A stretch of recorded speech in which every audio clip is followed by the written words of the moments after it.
Ya, bismillahirrahmanirrahim. Nah, sekalian, kita ketemu lagi dalam pelajaran sejarah kebudayaan Islam. Yang akan kita bahas sekarang adalah tentang tokoh dan hasil karya di bidang ilmu pengetahuan di masa Daulah Abbasiyah.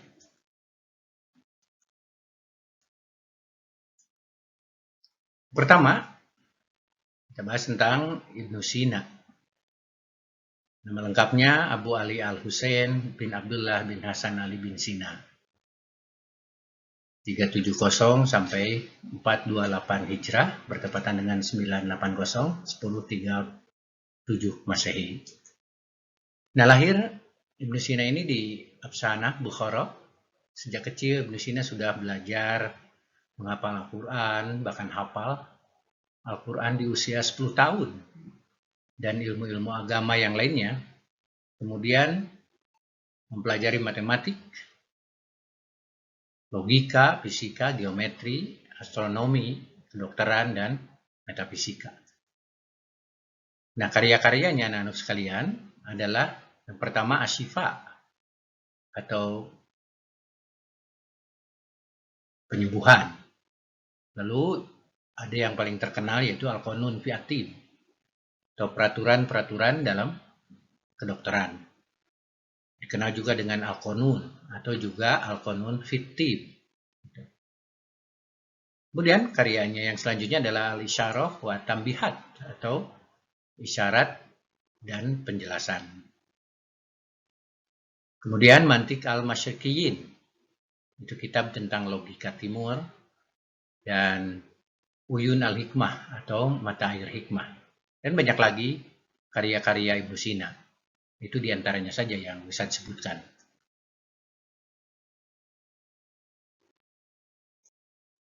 Anak sekalian, yang kedua adalah Ibnu Rus atau orang Eropa menyebutnya Averroes, yang bernama lengkap Abu Al-Walid Muhammad bin Ahmad bin Muhammad bin Rus. Beliau angka tahun 520 595 Hijrah bertepatan dengan 1126 1190 Masehi. Nah, lahir beliau Ibnu Rus ini lahir di Cordova. Dia mempelajari matematik, fisika, astronomi, logika, filsafat, dan ilmu kedokteran, dan ia menjadi seorang dokter, ahli hukum, dan filosof.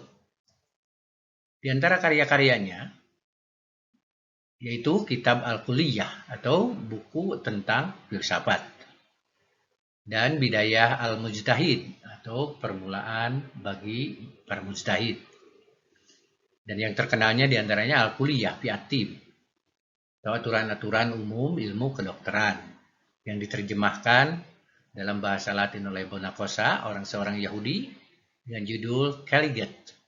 Diterjemahkan lagi ke dalam bahasa Inggris dari Kuliah Al-fi At-Tib ini dengan judul General Rules of Medicine.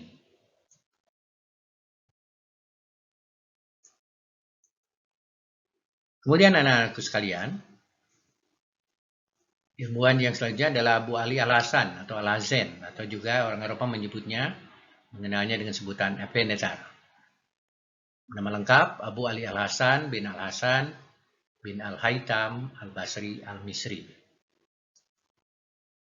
Nah, lahir di Basra sekitar tahun 254 bertepatan dengan 965 Masehi. Dia adalah seorang ahli di bidang optik. Di antara karya-karyanya anak sekalian, kitab Fi Al-Manasib atau Kamus Optika, buku ini kemudian diterjemahkan ke dalam bahasa Latin oleh Friedrich Riesner dengan judul The Sound Optic atau Optik Thesaurus of Al-Hasan, Al-Hazen.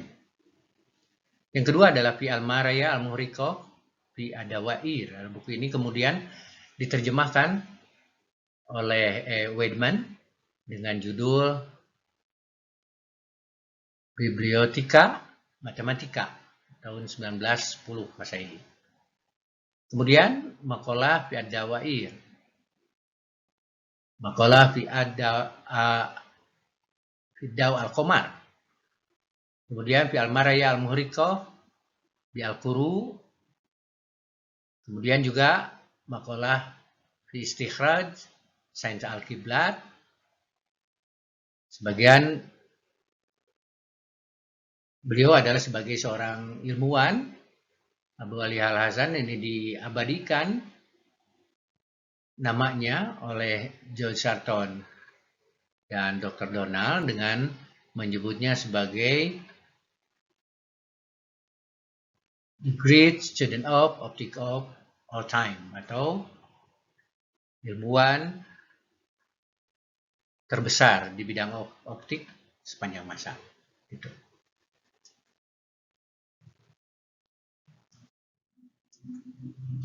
Kemudian anak-anak sekalian, Al-Fargani atau Al-Farganus atau Al-Faragnus. Nama lengkapnya adalah Abu Al-Abbas bin Muhammad bin Kathir Al-Fargani. Dia berasal dari Fargana, Uzbekistan. Di antaranya kitab karya beliau adalah Harakat As-Samawiyah wa Jawami Ilm An-Nujum atau asas-asas ilmu perbintangan. Al-Madkhal ila ilmu hayat al-falak atau pengantar ilmu perbintangan. Karya selanjutnya kitab Al-Fusul As-Sulasir. Kemudian ketiga buku di atas diterjemahkan ke dalam bahasa Latin dan Spanyol oleh John dan Gray pada tahun 1135 Masehi. Karya yang lainnya diantaranya Al-Kamil fi Al-Surlab diterjemahkan oleh Gerard Cremona dan Johannes Planesia dengan judul Compendium. Selanjutnya, fi Syariat Al-Astulab yang naskah aslinya berbahasa Arab masih tersimpan di Paris dan Berlin. Inilah Al-Fargani atau Al-Farganus atau juga Al-Faragnus. Anak-anak sekalian, kemudian Ibnu Al-Baitar. Ibnu Al-Baitar, nama lengkapnya Abu Muhammad Abdullah Ibn Ahmad Ibn Al-Baitar Diadin Al-Malaki. Nah, beliau ahli di bidang botani dan farmasi obat-obatan. Dia lahir di kota Malaga, Spanyol pada akhir abad ke-12. Ia memperdalam ilmunya pada salah seorang ahli botani yang bernama Abu Al-Abbas An-Nabati.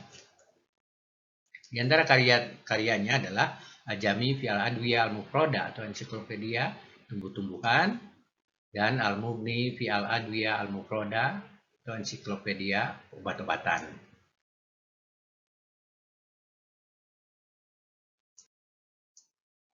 Nah, kemudian anak-anak sekalian, Al-Khawarizmi atau algoritma.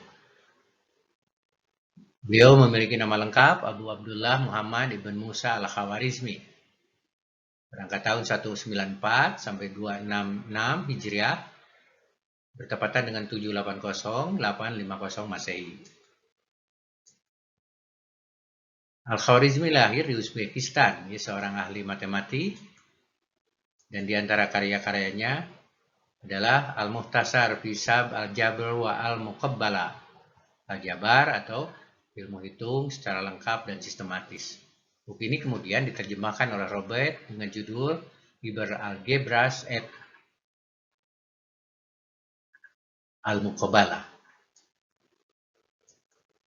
Selanjutnya, Zid Al-Sindin atau tabel astronomi. Itu karya Al-Khawarizmi. Beliau inilah yang kemudian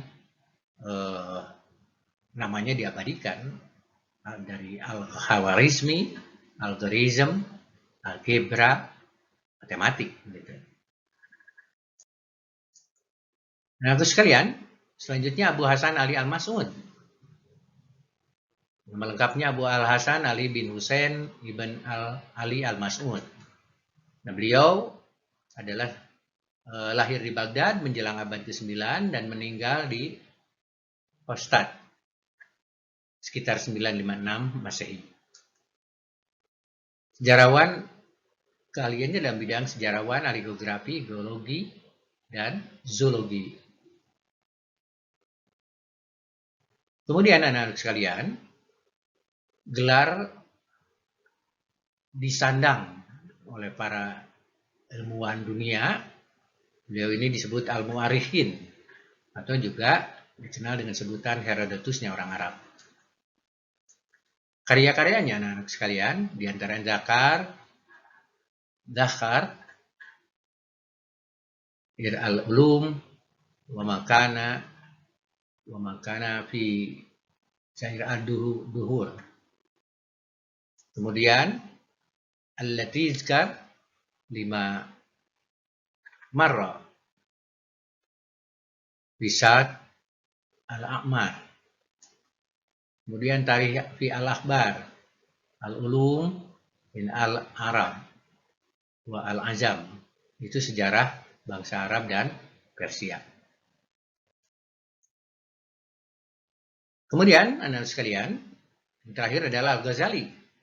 Bernama lengkap Abu Hamid Muhammad bin Muhammad Al-Ghazali At-Tusi As-Safi. Berangkat tahun 450 Hijrah, bertepatan dengan 1058 Masehi.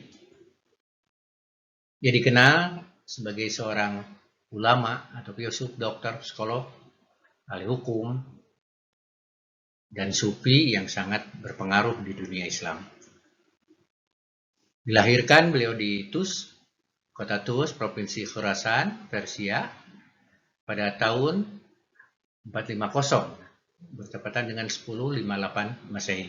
Al-Ghazali berasal dari keluarga ahli tenun pemintal. Ayahnya adalah seorang pengrajin sekaligus penjual kain suf yang terbuat dari kulit domba di kota Tus. Di antara karya-karyanya anak-anak sekalian, Maqasid al-Falasifa, lalu Tahafut al-Falasifa, dan kitab yang terkenal Ihya Ulumuddin, lalu Al-Munqiz Mian Dalal,